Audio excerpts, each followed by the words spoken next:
How to fix Instagram song problem. Hello guys, so first thing you have to do is open the settings and then go to the wireless and networks. Go to the airplane mode, enable it and then disable it again. After that, go back, click on the apps manager. Now you have to wait a few seconds right here.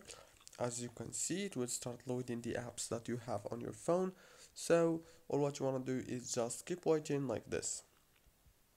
After that, you have to scroll until you find the Instagram app, click on it, and then click on this force stop option to stop running the app in the background of your phone. After that, you have to click on the storage and click on clear data, clear cache.